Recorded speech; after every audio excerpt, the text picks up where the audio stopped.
Thanks for joining us this week on Happified for my conversation with Dave Brown, author of Breaking the Trance of Stress. An executive coach and body worker for years, he integrates his psychology training, his intuitive guidance, and skill for finding the source of stress, whether we're using it for our benefit or letting it hold us back and helping people break through to find the success they're chasing. Thanks for joining us on the show. If you like this episode, be sure to share it with a friend. And if you haven't already, rate and review on Apple or leave us a comment on YouTube. We're so glad to have you with us. Living in a stressful world doesn't mean you have to give up on happiness. Instead, you can shift your perspective of stress and discover how to live your life in flow. Welcome to Happified. I'm your host, Susie Vine. Join me for inspiration and interviews with folks who are shining their light in the world in the areas of positive mindset, health, and wellness. I'm so happy to have you here. What if you could maximize your meditation practice with a tool that maximizes your time and attention with images and affirmations carefully selected to boost your positivity, to help you integrate your intentions into your subconscious? I have a special gift available for you. Visit happifiedlife.com and click on the Start Off Happy button to take a look at the phenomenal technology created by Positive Prime that uses neuroplasticity to literally wire your brain for more happiness, higher productivity, better relationships, and greater success. Head over to the happifiedlife.com page to start off happy with Positive Prime. Enjoy it free for 30 days. Welcome back. I'm so happy to have you with us today on the show for my conversation with Dave Brown. Dave is a personal and professional coach based right down the street from me in Del Mar, California, who helps his clients find better balance with themselves, their work, and those closest to them. His approach involves guiding clients in discovering the subtle subconscious behaviors that are holding them back from achieving their goals. He coaches them in spotting their own early warning signs so they can recognize, realign, and release their pattern behaviors as they appear in real time in their daily lives. And I'm so grateful, Dave, that you reached out to me and we've become connected, because as I read through your book, Breaking the Trance of Stress, I found so many highlights distilled into a really short, tight delivery that I think is a really essential reading, especially for high achievers and entrepreneurs. And those are the kinds of people you've worked with over the years. So I'm glad to have you with me on the show. Thank you. Thank you, Susie. I'd love to hear a little bit about your own evolution coming into this space in executive coaching, because I believe you were helping people find paths through this, find some sanity in this really high stress, high stakes world that they were carving out their place in before coaching was a widespread entity or even something that a lot of people knew they were seeking. So how did you create this space and way to serve and serve? Started in three different parts to I had three careers during my lifetime so far. And then I started in the electrical supply business, working with contractors and industrial accounts in Chicago. And in that process of learning corporate work, business work, how that was being held. And I actually, now that I'm talking about it, I did remember that there was a lot of people that were really tense. And I didn't quite understand that because I just kind of came out of college and, we're studying, and most stress was getting the test before, studying 2 hours before. But then I noticed in business, they're always like the stress and eyes wide running around trying to get their job done. And that I started to go to night school and study business. And then I took a course in like organizational development and psychotherapy. And I'm going, wow, this is so fascinating. Hence moved into the next level of my next career was being in psychology, not a psychologist, just studying it and using it. And that I realized in the process that you need, in order to make a change in your mind or way of being, you also have to have your body change also, or your body habits change. And that if you don't keep yourself fed and loose and focused and centered, you go way off track. And as I was working with my clients, I realized that there was a lot of conversation. So working with them, working on 4 different levels, 4 quadrants, I call it, the personality. It's like mental, emotional, physical, and spiritual. And that anything we do fits in any of those 4. I didn't find any 5th quadrant or square or round, whatever it is. And so that I noticed as we were working physically with structural alignment and posture, that I noticed you needed to posture yourself in your business or in your personal life. And posture is both ways of where you are, how you're being, and how you're physically being.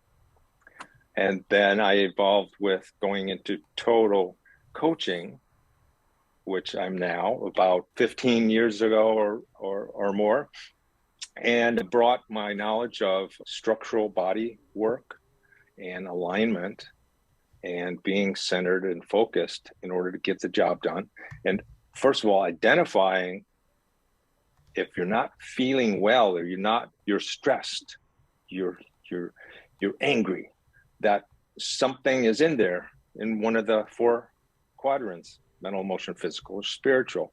And so the first job is that I noticed in coaching is identify what's the problem and what do you want and what is your block that's stopping you, and maybe all 4, right? And you put it together, and then you can get to be happier. If you get rid of that stress, if you got one of the blocks all, colored in black, if your mental is a mental block, and you figure out what that is, where did that come from? How do we get rid of it? I call it a letting go of your past. And past, I made an acronym for it, is not necessarily what you did as a kid, but pain, anxiety, stress, or tension, PAST. And that you also might have started this pattern of tension when you were younger. And it's like, coaching is not psychology, and that you don't, but it's interesting to find out, like, when you identify it at your age or at this process, is what you can do for yourself to move forward is like tickle that background and find out, well, I did that for this reason, but I don't have that same reason now, but it's showing up. A lot of times I noticed that some of my clients would be a lot angrier at a situation and really met them right in front of them. There was something that was held off from the past, where it'd be really mad, like disrespect or somebody hurting their feelings, so to speak. You can have your emotions, but you can't let them run your business, is one of the things that I like to say. Is that so why don't you take the emotions and figure out what that is, and then you can be mad at a person or disappointed in a person that doesn't get a project done correctly or on time, but not to be like hugely angry at them and kind of slam them, so to speak. So that's how I got here, and then I'm going to the side here and there. So thanks for keeping me on focus here. Yeah, well, I think it's really fascinating to explore that, and I do believe that that's one of the sweet spots of being able to reflect back to people as you're working with clients and help them discover the patterns. As you illustrate in your book, some of the anger responses, for example, that people have, and how it came from their childhood, how they needed to act out that way in order to feel seen or heard. And these patterns that we pick up are really hard for ourselves to see. So it always helps to have that reflection or perspective that someone else can offer and ask us questions that matter. So I think that's really powerful self-exploration when people are recognizing that what's working, what is happening right now isn't working for them. They want a better way forward, or they want better relations with their team, especially as leaders. And how do we start to break that cycle? And I like your discussion about that correlation with physical issues too. In the holistic space, we like to say it's all connected, but the more we dig in, the more we really do discover that it's all connected. And you talk in the book about that point of pain, and it could be emotional pain or it could be physical pain. And Hmm. how interrelated, or how do you help people kind of unwind that when maybe the physical arises from emotional pain? I kind of come from the frame is it's thought always precedes form. And so that you have an idea or a memory, and that your body uses you to protect you.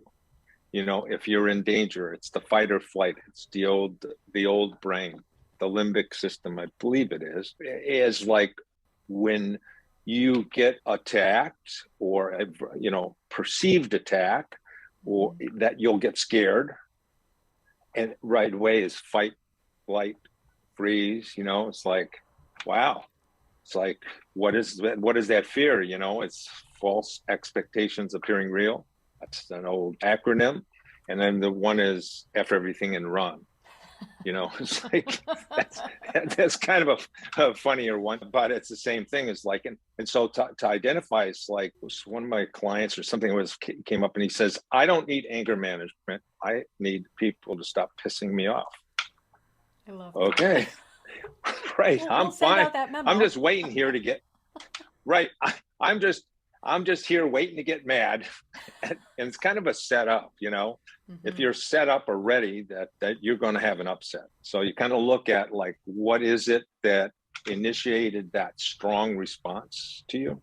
So I think a large part of the beginning of a coaching program for me is to identify what is it that's not working for you, and where did it come from, or where did it come from, but where is it lodged now, and what areas: mental, emotional, physical, spiritual. And that's where I'll refer to in my sessions that people have asked them to, how are they feeling physically?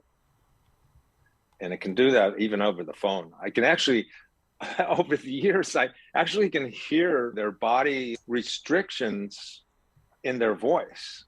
It's kind of a funny thing. I think it's just something that I've learned to listen for. If we had to go on the phone for a while. Now Zoom has been in. That was like, thank God, okay, we can see it a little bit better rather than being in person. So it's pretty interesting. So when a person gets afraid, adrenaline rushes, your heart beats faster. You want it to stop, so you physically squeeze down on it. So that's the autonomic nervous system reaction to fear. You go, well, what are you feeling physically? Well, my heart's beating fast. I said, well, okay, so what is it? Where's it going? It says, I don't know. It feels like I'm running. I said, okay, so what are you running from? Oh, well, he or she did that, kind of thing. Okay, so like it's identify as like, what did they do? What did they do? They physical attack you? No. Well, they said something that I did something wrong, per se. But anything, so it's the identification is the big problem with it. It's like I to put it into a fun category. Again, acronyms is something I like to do. So it's easy for people to remember. And that's like when you're talking about a situation that you want to heal, you want to feel better about. It's like the like you go, it's just not, it's feeling right. And I put it in like the 4 R's set.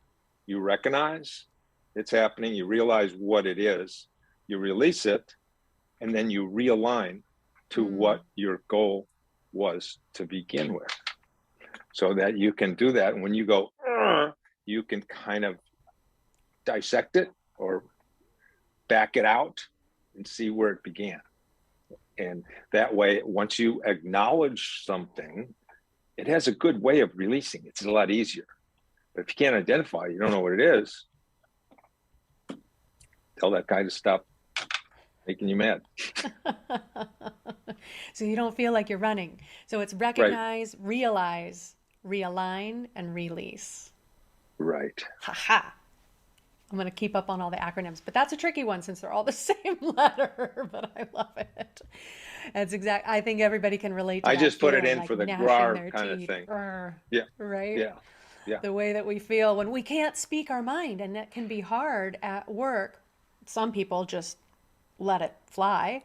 And some Hmm. people are always biting their tongue, going home feeling a little bloodied because they're biting it back, gnashing their teeth. So Hmm. yeah, releasing I had is one big. client, executive woman, that she said that in her experience, she had to numb herself inside of meetings when people were making her angry and upset, or that they were attacking or something, and that she didn't want to lash out, or she didn't want to cry, and that she would numb it. And I said, numb it. And it says, numb your emotions. She said, no, I'd numb it like, I numb with my mouth, like, keep your mouth zipped. So that was an interesting one. And so that in that particular situation, we worked on the outside of her office, or outside the situation. And she realized that she needed to get rid of that emotion somehow, that anger emotion, the one that doesn't feel good, Mm-hmm. outside, so she could go be more present. And when the attack was happening, the perceived attack, that she could allow that to pass by her rather than hit her. So that was good. Yeah, that's a powerful recognition because I can feel that when you, as she described it, numb yourself and just kind of like, you know, zip the lip, you're not really able to deflect things. They're definitely kind of sticking. There's some Velcro there. All We will right, chew on that a little bit later, right, right? right. You're like those on the movie sets where they put all the electrical dots on when they're going to put an image on top of you. That's how it is. Like, you can end this Lighten up. anywhere, and people can see it. Yeah. I like the illustration or advice that you share in the book too about finding ways to release anger. I think that people Hmm. don't Hmm. recognize that, those emotions, we can't just, oh, that's not appropriate. I'm not feeling that right now. And therefore, it's not something I need to deal with. How did you find that affecting people or throwing up roadblocks in their path? I've tried to create some simple ways of doing that, or simple ways of identifying it, and then to realign. Mm-hmm. Right? Identify, recognize that it's happening. And once you're engaged in it, you need to release it physically. What you can do in the moment is you can tap with your fingers or tap on your hand at the table, and it's just like a calming effect, like a metronome, or a little beat, and that you can pace yourself a little better. I call it efficient pacing. It's like, when you're not efficient at the pace that you're at, it's like you're headed down the wrong path. So you're the white rabbit, you're chasing, you're running, you're bouncing from here to there. And then this will allow you to calm down in the moment. If you leave, a couple other things is wear a rubber band. And if you're upset, you just snap it, not to hurt yourself, just to be aware. Some of my clients would say, that really hurts. I said, well, it's not to hurt you, it's just to wake you up. And he said, well, I guess I was angry. I go, okay, so you're punishing yourself. I said, well, why don't you just tap it nicely and see what you've learned and what you need to do to relax or change your way of being in this Mm. situation. And this can be personal and professional. It's just like, calm it down. Another thing is screaming into the pillow. I think that's the most highly effective way of cathartic release, safe, nobody around. Make sure that the kids aren't in the next room or anything, or tell your partner you're going to go, I'm going to scream because I'm filled with upset, and go in there and then scream and yell. And you can say anything you want that you're not supposed to as a good little kid, and as hard as you can, and get to the emotion. Then you'll kind of collapse if you really go after it. Then you take a few breaths, and if you feel better, then you can let yourself out of timeout. I call it timeout. Yes. You can let yourself out of timeout, or if it's not there, go after it again. Start screaming again. Just yell, yell, yell. Yeah, I There love that. was, Go ahead. yeah. So that's one of my favorites. And Some people, I don't know how many can do it, but I don't think everybody can. They can't get it. I said, I'm too embarrassed. I go, who's around? You want to do it? You want to dump? You want to explode in front of some other people? I had one interesting client who's a big time real estate broker, and that he was big himself. He was big, and he would come in and be ferocious at the meetings and with his agents and stuff. And I said, you know, go in the car and yell at the top of your lungs. He goes, okay. He comes back in. He says, well, he said, I guess it kind of worked. He says, I went in and I sat at the stop sign and had rolled the window down, and I started yelling and screaming, swearing at the top of my lungs. He says, it scared the heck out of the woman next to me at the stoplight. I'm going, oh, well, you're not supposed to do that. It's like, be present. He goes, ha, ha, ha. So he enjoyed that. He was a big, powerful guy. It did help him a lot. Yeah.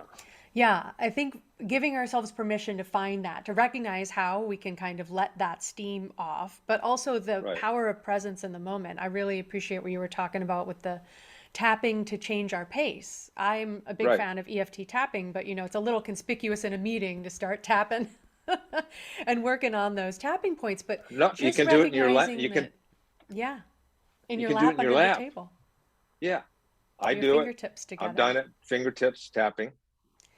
and just slowing the pace down.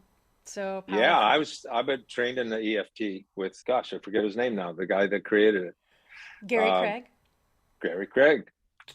A great few years minds. back. It was great. Yeah. Oh, that's good. I still do it.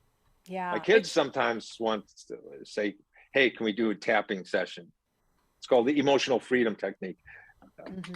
so powerful. The best body buzz you can give yourself with no substances required. It just Yeah. lights Yeah. me up energetically when I do it. Really Right. terrific.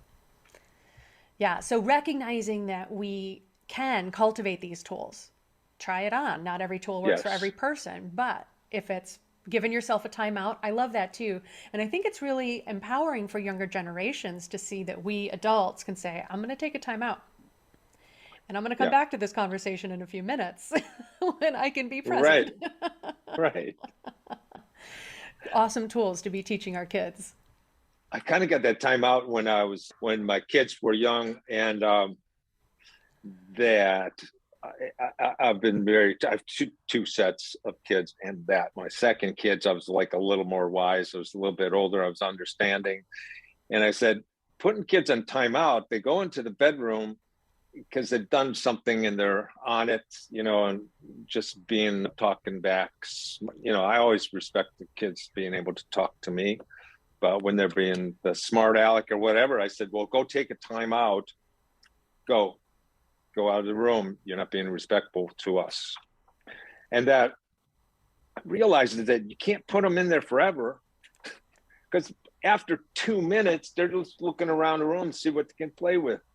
You know, like, whatever. And then once in a while, hey, can I come out yet?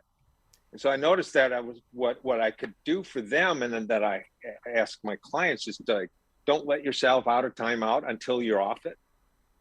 And so I would go in after the 5 minutes, or the kids would come out, and I said, are you off it now? Are you being civil? Are you being here present rather than angry? They're going, yeah, I am. I go, back in. They'll go, and they go back in. And sometimes they work it 3-4 times, but eventually it got down to almost nothing. Where they took the time out, they were able to work through whatever was upsetting them, and then they would come back out and be present in, you know, in relationship with others, and they understood it. So it's like I suggest that a simple thing. Suggest it for my adult clients who are mostly children, or no, We they all behave have like that in children us. sometimes. Oh, absolutely. We have to deal with. That's the fun part, and that's the tough part too, or the challenging part. So yeah, it's like, and go in there and scream at the pillow, going, oh, and come walking out. And I said, okay, I'm done with that. Now let's get back to work. Next. Right. Yeah. Center, focused, present, and balanced. There's the 4 words. I didn't put an acronym for it, I was but looking it's for like, it. yeah. Is When how I do you land on get, one, I'll send it back to you. you just like hit it, just be here. Be And here in now. different forms of being here. Focused is different than centered. Focused is you're directed at something or some person. Balanced is between you and me, or me and the environment, something like that. Me in the boardroom. And it's that's another thing, is working on posturing yourself for success. When you're in a meeting, when you're in a boardroom, when you're at home or family situation, you can use it all the above is like, are you in your chair? Are you sitting there? Or are you somewhere else?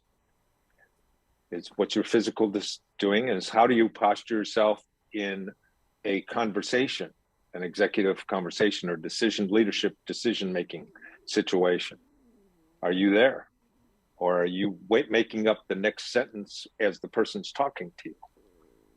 It's like, well, you can't be really centered if you're trying to figure out how you're going to come back with a negative retort to this person. Right, letting your emotions try to write the script. And everybody Right. knows when they're in conversation with someone else who is waiting for that pause so that they can make their next point. Right. But how often do we recognize when we're the ones guilty of that? So yeah, being present to that is definitely a powerful exercise. And that's the other thing with the posturing, is also where the things that I've over the years I've learned in my 3 different careers, whatever, is like, the body has a lot of part to do with it. Mental, emotion, physical is like, how are you holding yourself? Or, it's like, am I seated upright? No, you can't be too stiff. You just be right centered, keep your butt in the chair and your shoes in the room. then you're going to be there. It's an easy thing. If you're going off, if your heart's beating and you've got pressure in your chest, your head, whatever, it's like, just tap your feet a little bit and make sure that you're here, and then breathing. And if you're breathing, you can't be somewhere else. It's hard to do that. So Yeah. that's the positioning, and you can position yourself on the team. What is my position in? Who am I? Who is my alliance? Who am I aligned with? Same with your body. Is your body aligned? Your mental, is your emotional aligned with these other people, these other 2 people? So back to MEPS, mental, emotional, physical, spiritual, is like, how do you connect it? And how are you going to put yourself in the room? What position? Okay. One of the other topics that you share in your book, which I already told you is definitely short and to the point, not so sweet, but I don't think it should be to land with high achievers and highly driven people. And these are the kinds that really sometimes thrive on stress, almost become adrenaline junkies. And I love how you illustrate that and point out that while it might seem like that has its advantages, it's got its downfalls too. So I'd love to explore that a little bit with you. Okay, let's see. The easiest way people stress, we need stress. We need stress as support. And in my background here, that is a stressful structure, the San Francisco Bridge. So those lines, they have to be there. Those cables I used to live over there in Marin, and those cables are like, I don't know, 8-10 inches. And you need to have that to hold the bridge up. If it's held too loose, it'll collapse. If it's held too tight, it might break. So it's like, it has to be the right amount of tension, and you have eustress. EU-stress means just the right amount to pull you forward. It allows you to pull you forward rather than keep you stuck. There's enough where you can, and you create great strength. Buckminster Fuller, I studied with him personally and also through his books, and he talks about a tensegrity unit, and it's pure tension, and he doesn't have to have any supports on the inside. It's a circle that's all around, and that you need to have that. And once you have that, if it breaks down, you have distress. You'd rather de-stress, de-stress. So you relieve the tension enough that you don't collapse, but you're not under stress where you're like so tight, and that it feels like your head's expanding, right? Exploding. People like to say, gosh, and that's like calm down. So just if you're centered, you don't need to worry. If you're distressed, you do. If you're in stress, even, that's not good for you. Why do you think it is that some powerful people feel like that's the right fuel to run on, that cultivating stress or generating extra stress, like that adrenaline becomes kind of an extra fuel source for them? Is it just the pattern that's getting hold? Is it an addiction to that tempo, kind of a false like caffeination? Right. Yes. To when you don't have energy, you have to make it up. And so the big challenge is like being being kind of the body-centered therapy from the past and aware of that is how do you start your day? What do you feed it? Go, oh, I don't eat breakfast. That's a good thing. But I do have to have 2 or 3 cups of coffee, blah, blah, but this is kind of a common thing around. It said, so why don't you do that? I said, well, otherwise I'll fall asleep if I go in there, or if people go on to diets per se, and they'll cut off the caffeine. They think there's a thing behind it, the high driver, the person that wants to accomplish things and go. She thinks that they need to have that extra strength to go power, because they have the thought in their mind, if they're not driving forward, they're falling back, they'll fall asleep. Most of them would love to be sitting in the backyard with a beach chair and a glass of tea or a beer or something, and reading a book. That's their greatest fear. I will be nothing. So it's trying to find that medium where you have to be hard charging rather than being just continually focused.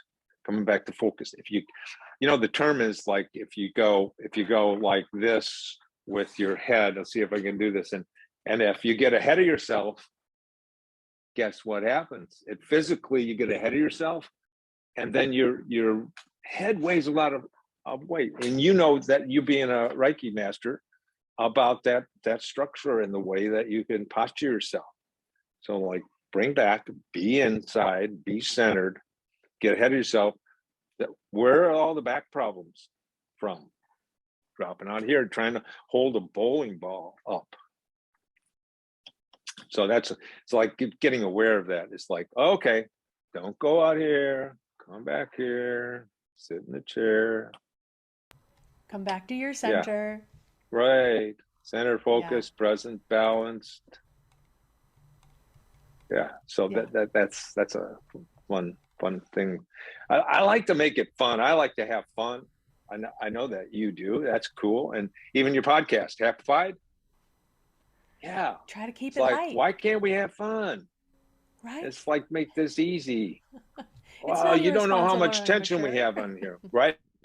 Mm-hmm. So I would love to too. I'm familiar, just a little bit familiar with one of the types of body work that you've practiced in your past, as you've said, in the different iterations that you've had professionally, and I've reinvented myself a number of times too. But I'm fascinated with Heller work and what kind of issues can be addressed with that if they're ready to embark on that kind of journey. Almost anybody that's not happy with their business, with themselves, with their mates, with their family. When they're unhappy, they're not being present, and they're being hurt. They're hurting. And so finding the pain and the identification with doing the Heller work, it's Joseph Heller was my mentor, and he developed that. He used to be the president of the Rolf Institute. And that we followed the pattern of the Rolfing, and we put in different sequences where you work with different parts of mental and emotional, how it related to your body and how you could move forward. And if you change, like one of the first sessions is your upper body, what inspires you? So working on expanding and letting your chest just breathe, rather not puffing. I call it the puffer pigeon. That's not expanding. That's strengthening a rock or something like that. It's like, here I am. Look at this. I got good posture. Breathing process. Yeah, you should see your back. So yeah, your chest looks great. Your back, it's a little bit curved back there. So it's like, again, it's not relaxed. It's not excellence with ease. It's like, how do you get there? And what is about releasing that chest and shoulders that you can breathe easier and be in the present moment? And how do you move forward inside of that? So that's like, it's very, very helpful. I did a number of sessions over the years I did that. I also incorporated it in the holistic center that we put together a while ago. In one of we those included all different types of modalities, Eastern and Western. So that was interesting. Again, that was right up my alley. Look at the 4 quadrants, look at whatever the possibility and what works, and how do you release or relieve your pain? Right. Whatever it is. Whatever it takes to get to the root of it. Right. And be successful and happy. Wow. Okay. How do you define the future if you're not using the past and the present to do it?